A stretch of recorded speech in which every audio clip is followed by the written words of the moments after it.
friends. How are you today? Can you tell that my hoodie is pink? I don't know. Other people told me it looked white, but it's definitely pink. Anyway, it's great to see you. Welcome to the 32nd episode of In the Know, your 25-minute deep dive into the modern employee experience and what we can do to make it better. I'm JD from Exonify, and today's show is all about opportunity.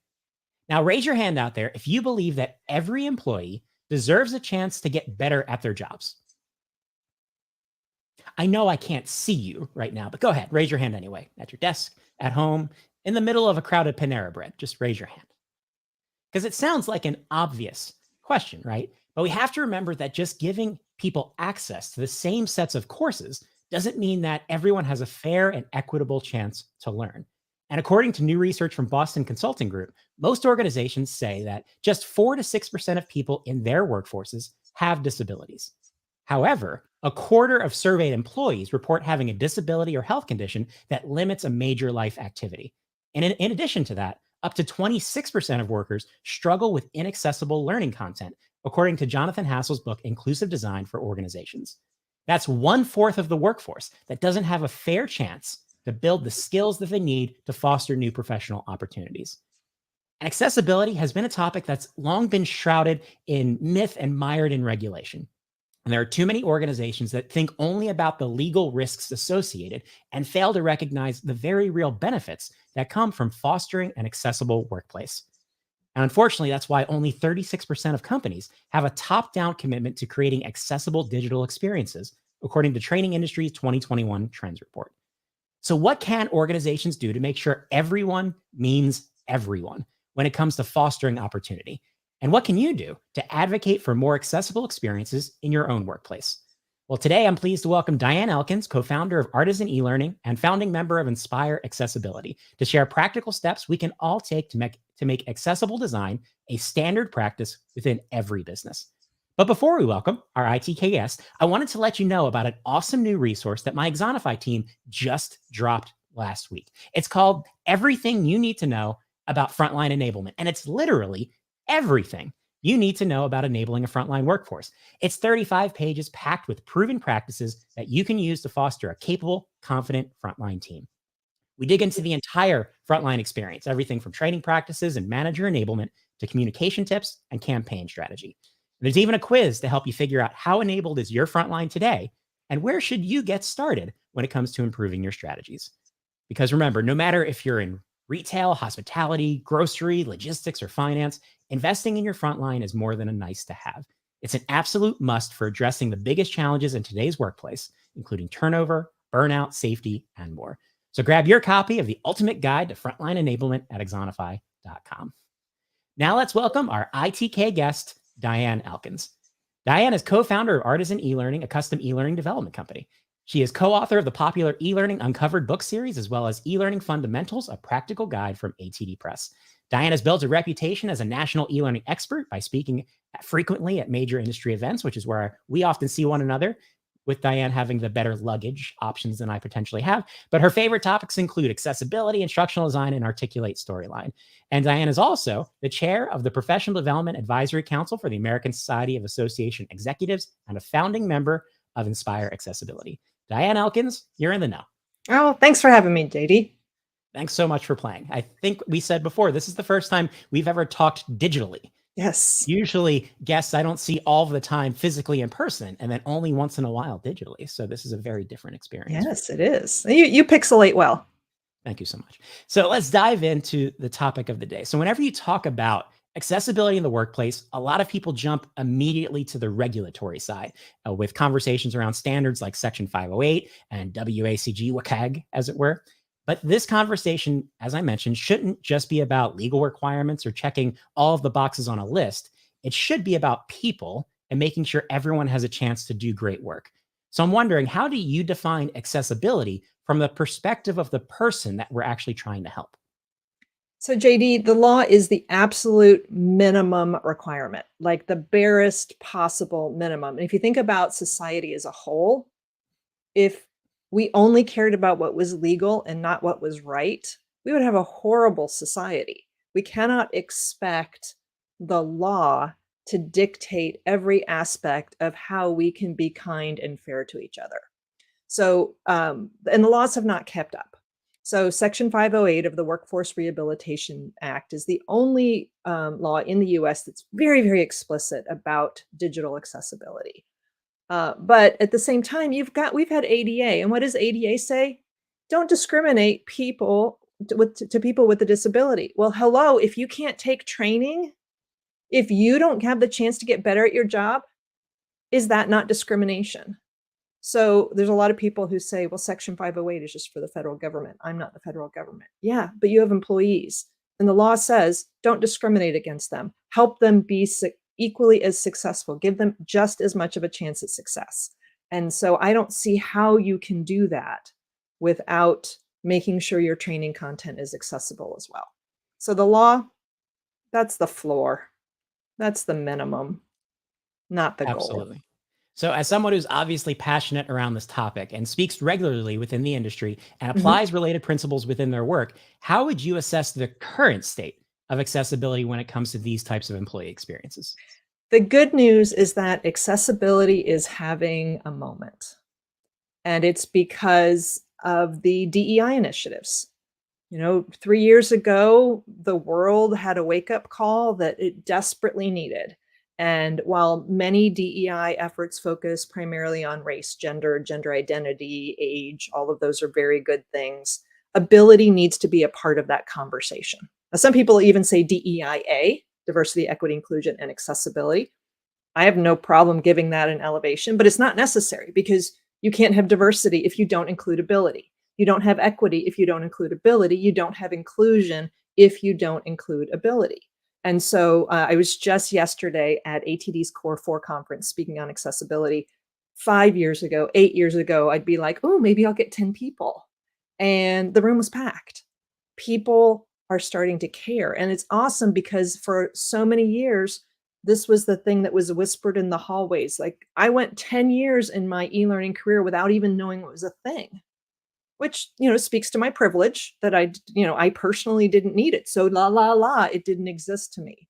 And fortunately, there's a spotlight on it now. And so I see people starting to care, but they also still need to know how to do it. So you need both because you're not going to learn it if you don't care. So I think we're making strides in both directions, but there's a long way to go. The statistics that you cited prove there's a long way to go. But there's more buzz and excitement and interest around it than I've ever seen, and I love that. That's absolutely great to hear. So I know that when you try to have these types of conversations within your organization, there can be a lot of assumptions out there that often maybe short circuit the conversation about providing more accessible experiences. And one that you might hear a lot is maybe management jumping to the defense to say, well, a person with a disability couldn't do this type of a job.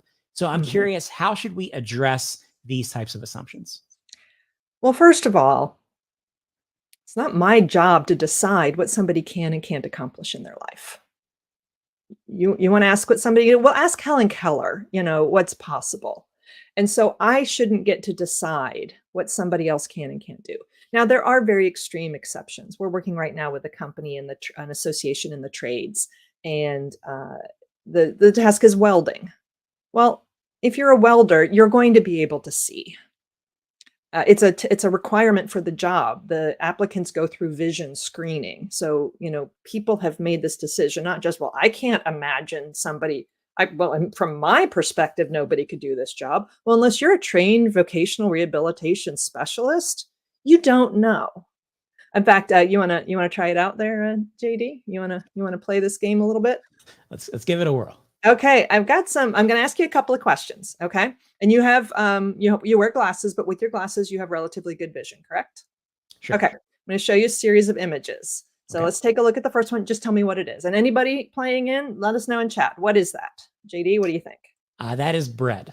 Yes, that is 2 loaves of bread with the blur filter in PowerPoint. So nothing special, just blur. Okay, you're doing great. There's 4 questions total. That was the first one. Second one, next picture, please. What's that? I'm not a fan, but those are bananas. How can you not like bananas? I'm an odd person. So true. Okay, fantastic. So now, next question, but not the next slide yet. If this was your level of vision, do you think You would be able to work as a bagger in a grocery store to the extent that you would know not to put those bananas on my bread and squash it. Yes, it's actually bringing me back to when I first got glasses because you mentioned I'm wearing frames. I got glasses in fifth grade, and I Mhm, remember I was a person who was squinting my way through school because I was embarrassed to tell anybody. mhm. So I remember kind of experiencing this version of vision at that point before I got glasses. So I can speak personally to say I would know to not put that at the bottom of your grocery Yeah, bag. Yes. and I would even say you don't even need this level of vision. Even if you had no vision, there are other ways to determine what something is. And with a little bit of vocational rehabilitation, a little bit of support from your coworkers, such as the cashier giving you a heads up when something unusual comes through, you could do this work. Okay, my last and final question is my third image. So you're hired, JD. Take this course. Can you take this course?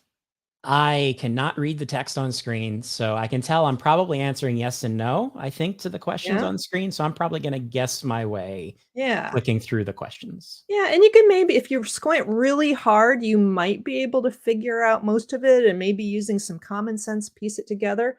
But A, it would take forever, and B, you might be wrong and therefore get the questions wrong, and C, you're gonna end up with a migraine. So here's the scenario. You can do the work, but you can't do the job. Because we have put systems and processes in place that will prevent you from being successful even though you can do the work. And that goes all the way back to, are your job postings accessible? Is your application system accessible? Is your onboarding accessible? How about performance management? How about requesting time off? It's an entire ecosystem where people can do the work, but they can't do the job because of the barriers we've put into place. So, yeah, I mean, even with the welders, some would argue still make it fully accessible, because what about the welder who just had cataract surgery and is out for a couple of weeks? Well, isn't that the best time to cut caught up on your compliance training? What about the person who's a supervisor now who needs to know what the welders are taking in their training? So even that, you know, let's make the content available to everybody, and everybody means everybody. And thinking about not just pieces and parts of the experience, but the entire experience of what it means to do a job. So I think Mm. that's an amazing point, amazing demonstration as well. So you mentioned that we're hopefully moving in the right direction. We're starting to have the conversations we should have been having for a long time. And for an organization that maybe hasn't focused on accessibility in the employee experience before, this conversation might feel like a kind of big, maybe overwhelming, maybe expensive type of an effort. So, in your experience, what can organizations do to make this feel more achievable, especially in the short term? Well, I'm not gonna pretend that it's quick and easy and cheap. It's extra work. One of our fellow speaker friends, Sarah Mercier, says, "If it's not accessible, it's not done." So it's that philosophy. What I'd recommend doing, it's the same if you wanna get organized for email or you've got boxes and boxes of baby photos you wanna manage. The backlog can keep you from moving forward because you feel like if you don't deal with everything, you can't deal with this next thing. Mm-mm. Just draw a line. It is, July 26th, 2023. You can decide that starting today, you never use bad color contrast again, ever. There's no reason ever for anybody to put aqua on white, orange on white. It's not necessary. Well, but those are our logo colors. Fine. Just don't put white text on it. You can still put aqua everywhere you want. Just don't put white text on it. There's no reason you can't do that. So one of the people I follow on social media is Meryl Evans. She is an advocate for the deaf and hard of hearing. She herself is deaf, and her slogan is progress over perfection. So if you do one thing tomorrow that's better than yesterday, you're making progress. Closed caption is another easy, low hanging fruit thing to do. Make your buttons a little bigger, make your text a little bigger. Those are all things that don't require money. Closed captioning might if you choose to outsource it, but it's pennies for the impact you get. So yeah, there's a lot to do, but do something, anything to move you forward. And I think that the great thing, especially right now, is that we're in a place where there's a convergence between this conversation and technology in a lot of ways to say there are tools out there that will measure the contrast of Mhm. whatever your materials are for you. Yeah. Most technology that's going to allow you to display different types of digital content will also give you the ability to introduce captions in various languages. Mhm. So we're almost at the point where certain parts of this conversation, it's really a question of why aren't you, Yeah. as opposed to the major effort required where maybe 15 years ago captioning a Mhm. video was an entirely different conversation than captioning a video in whatever language someone may require Right. to a decent level of quality through automation today. So we're in a Although great place for that. although I hate to rain on your parade here, JD. Ran You know away. what this does mean, though? In most tools, I hate to say it, people are gonna have to give up drag and drops.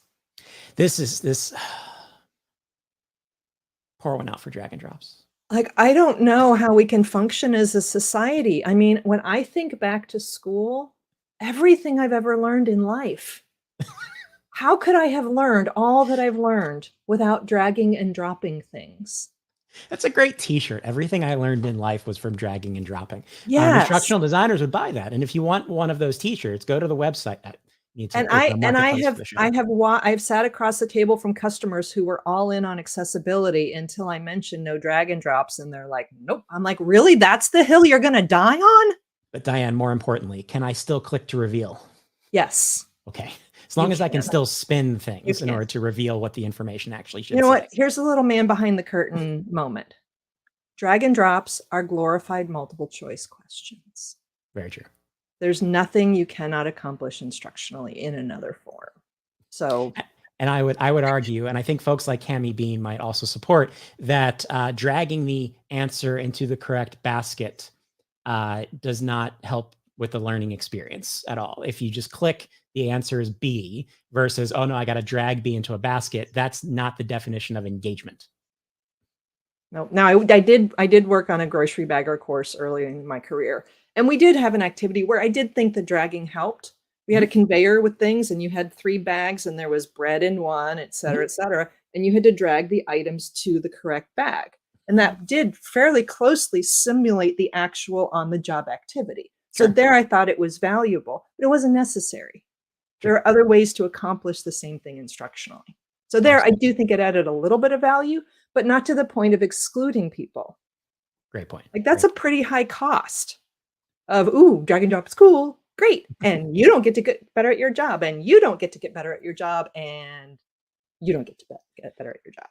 There's a content developer out there that is agreeing with you right now, but slightly sad Yes, about the lack of the drag and drop interaction in terms of yes. accessibility standards. And But for those folks who are maybe out there nodding their heads in mhm, vigorous agreement with the importance of the conversation that we're having today, but maybe they're not the decision maker. So they're not the mhm, person who gets to choose where right. the team's going to dedicate time, money, and resources when it comes to building accessible experiences. What can these folks do to overcome pushback they may get and really gain buy in from senior management to make sure Mhm. the necessary investment is in place to foster an accessible workplace? Yeah, I've got 2 tips. 1, don't ask. If you can just do it on your own, do it. I mean, that you can't do that with everything, but color contrast, again, if you spend a few extra minutes doing closed caption, is that really going to impact, your deadlines, your workload? It's not. So do as if first of all, try to get support because it is better if everybody's on the same page. If you can't, do as much as you can possibly do without the support. But if you do need to get support, my best advice is don't ask a question you don't want the answer to. Make it hard for them to say no. Because if I go to my boss and say, "Hey, can we make these courses WCAG compliant?" I'm giving them all the power, and it's an easy question to say no to. But if I say, "Hey, we're embarking on this new project," I'm operating on the assumption that we'll want to make sure that everybody, regardless of ability, is able to get better at their jobs. I'm assuming that level of equity is something we'll want to bake into this project plan. Are you good with that? Like, that's a lot harder to say no to. And then the third piece of advice is hitch your wagon to whatever initiative has momentum in your organization. So you have probably DEI initiatives already. Maybe you have focus groups, maybe you have something. Try and hitch your wagon to that and use their momentum to propel you forward.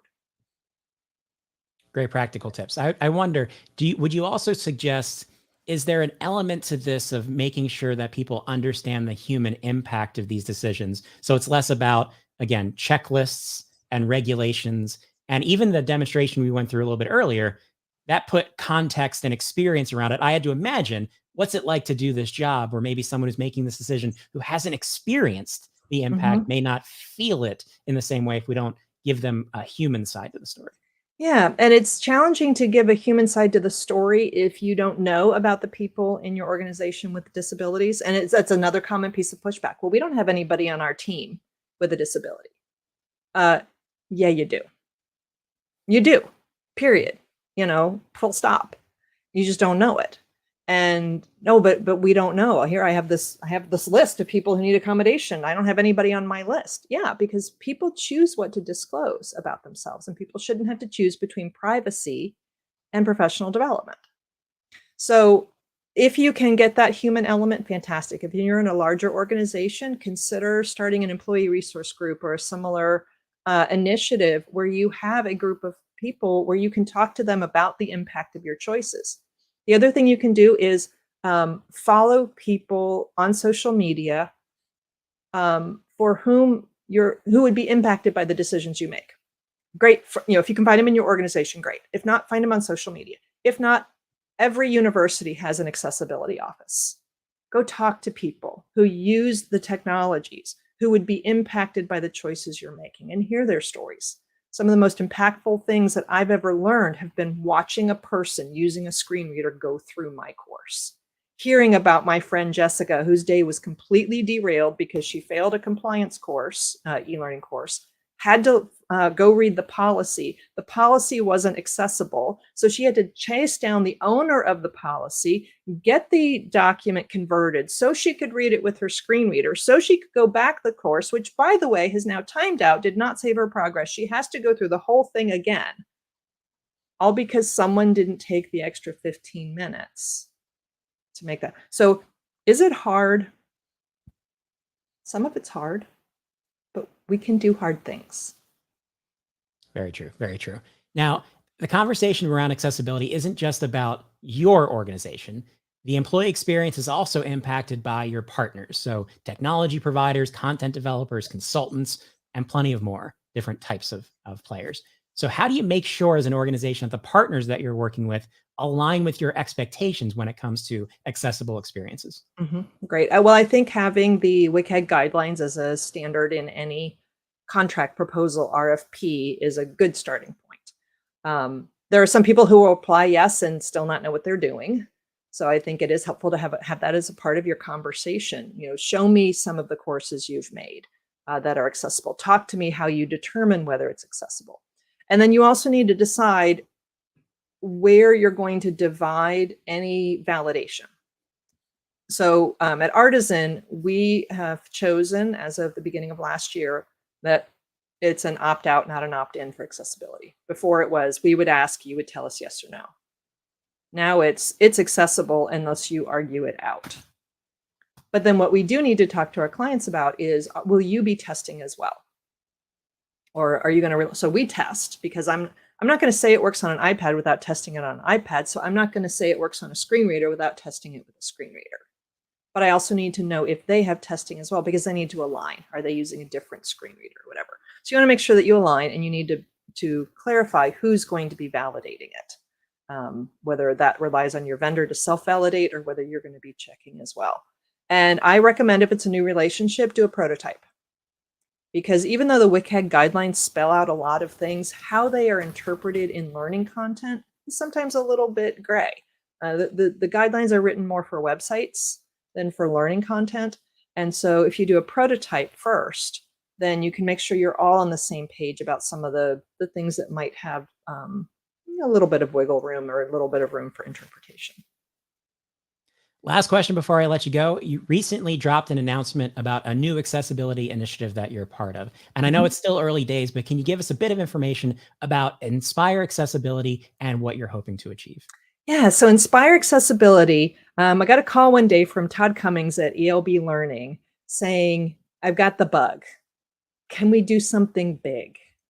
And so joined forces, so Artisan joined forces with ELB Learning and SweetRush. And together, these three companies put out hundreds and hundreds and hundreds of hours of content a year between our three companies. And we're the small ones in this group. So, I mean, we're a big chunk of the industry, just these three companies. And we're like, what can we do together? And so our goal is to champion accessibility at an industry level. So we're still getting started. We did a couple of quick things, like you can go on the Inspire Accessibility website and you can get the e-learning super duper detailed e-learning checklist that SweetRush uses to test their own courses. Like, it's there for you to use. We also have a roadmap that's more for higher level decision makers to go, like, what kinds of things should I even be thinking about? But we're looking to go even bigger. You know, what needs to change in the industry? We've been talking to conference organizers about just things like, you know, your PowerPoint template is pink on white. You know, can we talk about not doing that in the future? Is it education? Is it advocacy? What can we learn from other industries that are doing it better than we are? What can we do to get decision makers talking? So we're looking at how we can move the industry forward. I'd love to have conversations with the authoring tool companies because, yes, many of them make it so that the output is accessible. But if I'm blind, I can't use the tool to create content. I can't be a Storyline developer, a Captivate developer, if I use a screen reader. I don't think I can use either tool solely if I just have to use a keyboard instead of a mouse. So the tools may have accessible output, but the tools themselves aren't. We have that conversation as well. So that's what we're trying to do. I'd encourage you to check out the Inspire Accessibility website for those two tools, and stay tuned for how we might be able to move forward on a bigger level. Diane Elkins, thank you so much for joining us today. And to show our appreciation for your time, we want to make a donation to a charitable organization that's near and dear to you. So could you tell us a bit about the group that you selected? So I selected Canine Assistance. I thought it was apropos to today's topic. Is they raise and train service dogs for people with disabilities. And dogs can do amazing, amazing things. People think about the guide dogs for the blind. If you have diabetes, a dog can detect your blood sugar drop 20 minutes before a blood test. Like, they can be life-changing for people with epilepsy, cancer, any number of things. So it's a great organization, and it's puppies. And it's the best possible endorsement, and it's puppies. So be sure to check out the organization, their website. Information will be in the show notes as well. And finally, Diane, how can people connect with you and follow the awesome work your team is doing at Artisan E-Learning? Okay, well, you can check out artisanelearning.com, inspireaccessibility.com we mentioned. And then my social media drug of choice is LinkedIn. So you can follow me there as well. Awesome. Again, thank you so much to Diane Elkins for sharing her passion and insights into building accessible learning experiences with us today. If you're interested in a deeper dive in today's topic, I recommend checking out the Accessibility and Inclusion Online Conference from the Learning Guild, coming up on August 2nd and 3rd. You can find the full details on the Learning Guild website at learningguild.com.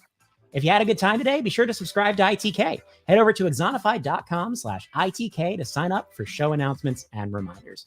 You can also check out the entire ITK collection on the Exonify YouTube channel, or listen to In the Know on your favorite podcast app. Tune in next time, same ITK time, same ITK channel, as we celebrate a milestone with one of our all-time favorite guests. Kara North is back, and she's going to drop all the deets on her brand new book, The Learning Experience Design Essentials. Kara's gone from an accidental instructional designer to literally writing the book on modern learning design. So she's going to join us for a rousing game of Agree to Disagree, where we're going to debate the biggest questions in learning and development, including if AI is going to replace AI, or AI is going to replace L&D jobs. So tune in for some spicy discourse with Kara North on Wednesday, August 9th at 11:30 a.m. Eastern. Until then, I've been JD. Now you're in the know, and always remember to ask yourself the important questions. Like, what do you get when you combine a rhetorical question and a joke?